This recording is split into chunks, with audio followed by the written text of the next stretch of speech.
Bahujan Samaj party ने कोई फैसला लिया था उस जिले में, वो फैसला मुझे बदलना नहीं चाहिए था। कि वो घबराए लोग हैं जिन्हें चुनाव हारना निश्चित है। चुनाव हारेंगे वो लोग जो एफआईआर लिखा रहे हैं, वो चुनाव हारेंगे। उन्हें कोई भी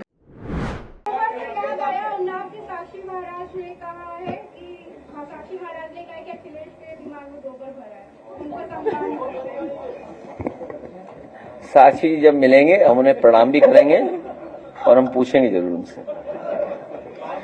देखो मैं सच बताऊंगा आपको, आप नहीं जानती कुछ भी। जिस दिन हम चाहेंगे साक्षी महाराज जी समाजवादी पार्टी में आ जाएंगे। आप जानती नहीं हो कुछ। सच बता रहा हूं मैं आपको, आप पूछ लो फोन मिला के। हम लोग जिस दिन चाहेंगे उसी दिन साक्षी महाराज जी समाजवादी पार्टी में आ जाएंगे। हम जिस दिन उनसे अपील करेंगे, निवेदन कर लेंगे कि अरे छोड़ो उसको, अब हमारे साथ आइए, लड़ाई बड़ी है पीडीए की, जातीय जनगणना की, वो हमारे साथ खड़े दिखाई देंगे। और सच्चाई बता दो, उन्हीं के दबाव में जातीय जनगणना हुई है।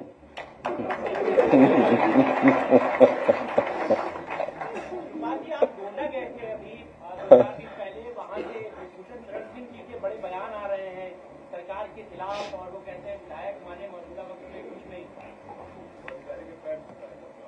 तो भूषण शरण जी का भी थोड़ा दिल मुलायम हो रहा है क्या?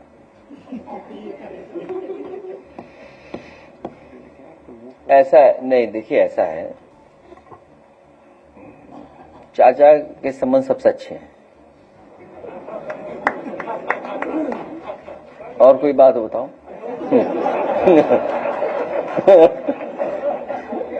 तो सदन की कार्रवाई नहीं जानते कुछ भी।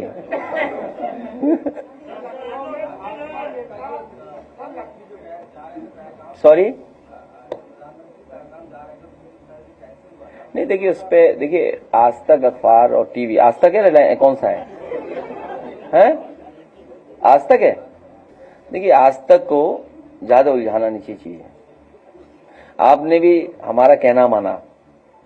आज तक ने चलाया कि अमन यादव, तो आज तक को बताया कि तुम गलत कर रहे हो, तो उन्होंने नाम बदल दिया और खेद भी प्रकट कर दिया। वो खेद वाली लाइन पढ़ो जरा, लाओ हमें। आज ही खेद प्रकट है। मैं इनका धन्यवाद देता हूं कि इन्होंने जो गलती की उसके लिए खेद प्रकट किया।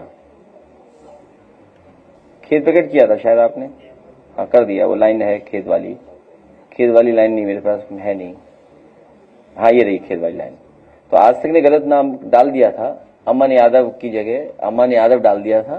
तो हम लोगों ने शिकायत की, तो आज तक ने स्वीकार की कि उनसे गलती हो गई, तो उन्होंने खेद भी डाला उसमें बाद में। इस खबर के पहले वर्जन में आरोपी का नाम अमन यादव छप गया था। इस गलती के लिए हमें खेद है। तो मैं आज तक को बहुत धन्यवाद देता हूं।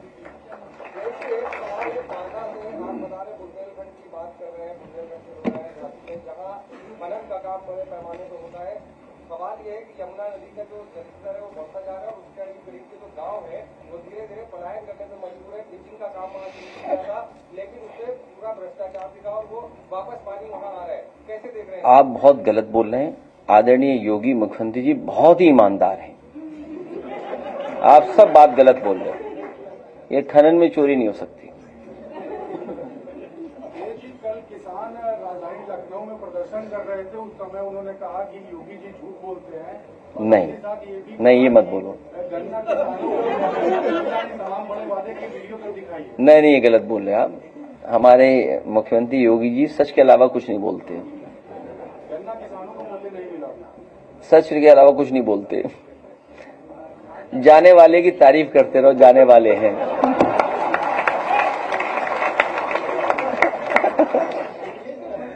आपको भी पता है, सबको पता है।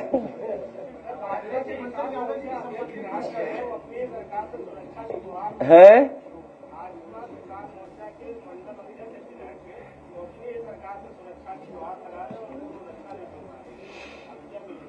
नहीं, उन्हें सुरक्षा मिलनी चाहिए। पत्र हम लोग लिख देंगे उसके लिए। लाल भाई वो लीडर अपोजिशन है हमारे साथ, जो ये बात बता रहे हैं, आप पत्र से लिख देना, चिट्ठी लिख देना सुरक्षा के लिए।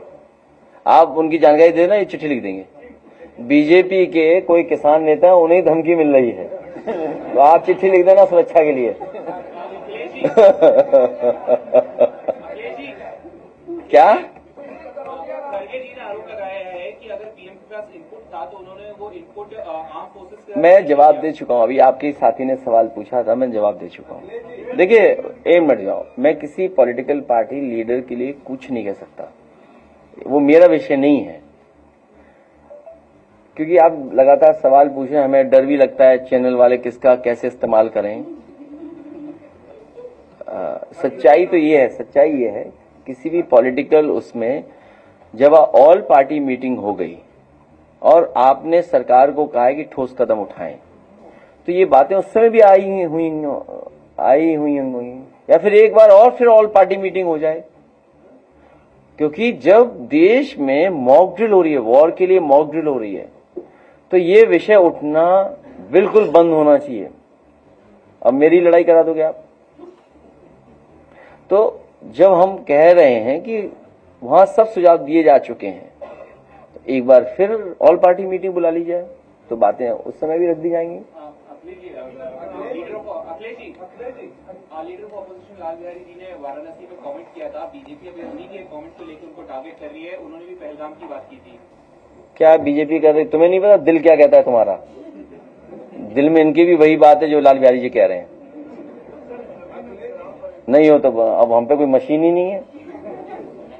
सच्चाई यही है, ये जो दिल में इनके भी वही बात है। अब मेरे नेगेटिव चलाएंगी न्यूज। कौन सा अखबार है? बस समझ जाओ टाइम्स में क्या है।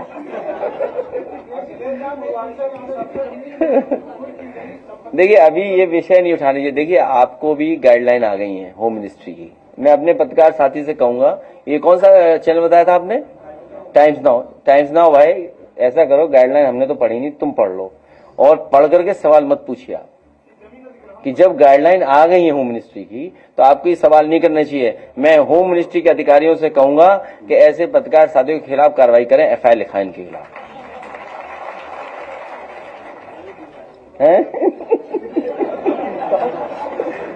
क्या नहीं, इसलिए गाइडलाइन आ गई तो हम कैसे कह सकते हैं? आपको भी नहीं सवाल पूछना चाहिए। कार्रवाई हो रही है, क्या प्रतिनिधिमंडल जाएगा? देखिए, ये चाचा भी जा चुके हैं, हम भी उसके घर जा चुके हैं। ये क्यों कार्रवाई हो रही है? आपको ये सोचना चाहिए क्यों कार्रवाई हो रही है। और हर स्तर पे वकीलों के जो हमें सहयोग लेना पड़ता है वो भी हम ले रहे हैं, कानूनी मदद ले रहे हैं। आर्थिक रूप से भी जितना तोड़ा जा सकता है तोड़ा जा रहा है। और आप टाइमलाइन देखिए कि मुकदमे कब दर्ज हो रहे हैं, वो टाइमलाइन देखिए आप। पुलिस कप्तान, इससे पहले, बहुत पहले जब पुलिस कप्तान थे तो मैंने बात की उनसे, तो उनकी बातों से लगा कि उनके ऊपर कोई दबाव है जिसके कारण वो लगातार झूठी एफआईआर लिखा रहे हैं। लिखाने वाले कौन लोग हैं? देखिए, वो घबराए लोग हैं जिन्हें चुनाव हारना निश्चित है। चुनाव हारेंगे वो लोग जो एफआईआर लिखा रहे हैं, वो चुनाव हारेंगे। उन्हें कोई भी गणित चुनाव नहीं जिता सकता।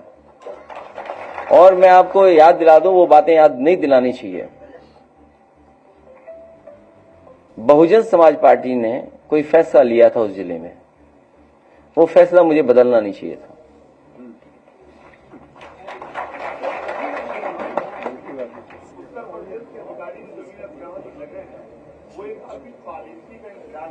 क्या चीज? किसकी? जमीन अधिग्रहण के अधिकारी जो वर्तमान में, हाँ हाँ, वो आपकी लखनऊ को आगरा पॉलिसी की जमीन अधिग्रहण की कहते हैं लिखित में तो थी, लेकिन अखिलेश जी की कोई अलग से पॉलिसी पीसफुल ट्रांसफर हो गया था। हम तलाश रहे हैं, हमको मिल रही नहीं। वो कभी उन्हें नहीं मिलेगी कि उसके लिए दिल बड़ा होना चाहिए। आपने सुना नहीं, मुख्यमंत्री जी कह रहे थे कि शामली से लेकर के हम एक्सप्रेसवे बनाने जा रहे हैं आसाम में सिलचर तक।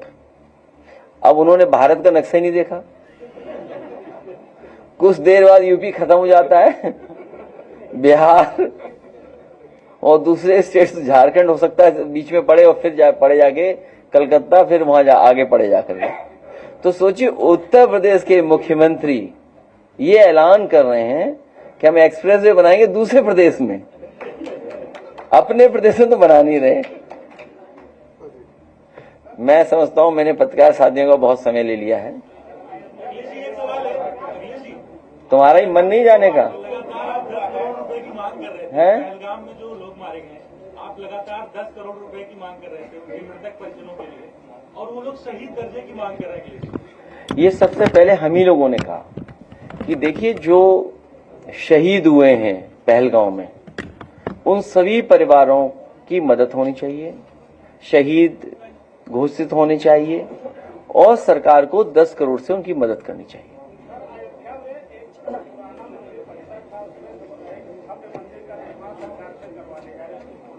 कौन से भगवान है वहां? है? मुझे मेरी जानकारी में नहीं, मेरी